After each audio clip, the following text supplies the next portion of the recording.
It's new play day on Shakesyear. Today we get to start in on Julius Caesar, which is exciting because Julius Caesar is it's a very strong play. It's a very poignant play. It's a very pretty well-known play, though often misunderstood play, but also because this means we're done with the Henrys. We've been working on the Henry plays forever and a day. We had 2 Henry IVs, 1 Henry V, 3 Henry VI, and 1 Henry VIII. So we're done with all of the Henrys. We don't have to deal with the Henry plays anymore, even though some of those characters may exist elsewhere, but whatever, we won't get into that right now. Richard.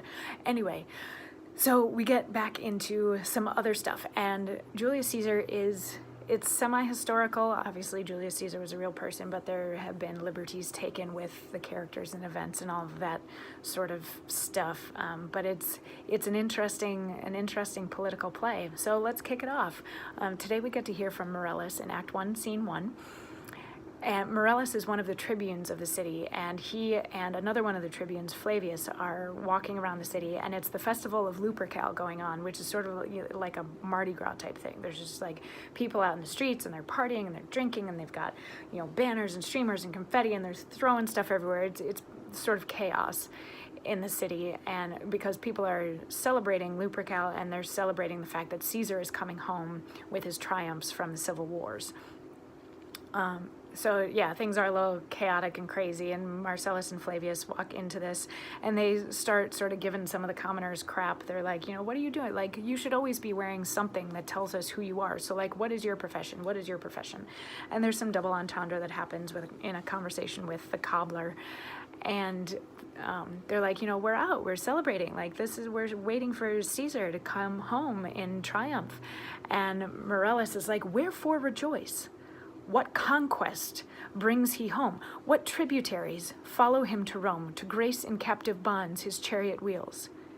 You blocks, you stones, you worse than senseless things.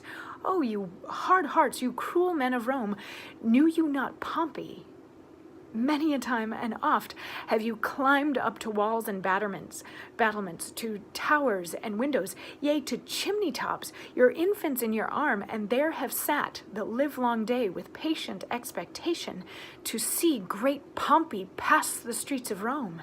And when you saw his chariot but appear, have you not made an universal shout that Tiber trembled underneath her banks to hear the replication of your sounds made in her concave shores? And do you now put on your best attire? And do you now call out a holiday? And do you now strew flowers in his way that comes in triumph over Pompey's blood? Begone. Run to your houses, fall upon your knees, pray to the gods to intermit the plague that needs must light on this ingratitude.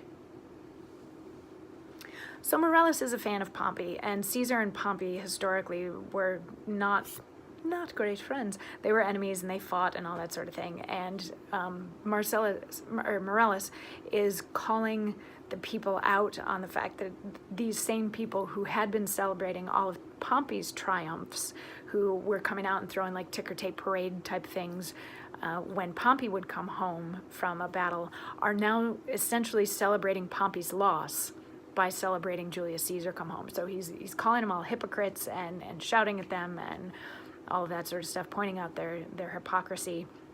And he and Flavius proceed to chase the people out of the streets and get them to go home. And as they're going, Flavius take all of this stuff down that people are putting on the statues, all these banners and stuff like that. And Murellus is like, well, really, are we allowed to do that? Because it is Lupercal right now. And Flavius is like, yeah, I'm saying we're allowed to do it because if Caesar comes home and sees all this kind of stuff, like, he's got a big head already, and this is going to make his head explode, and he will be impossible to deal with. So let's take it all down.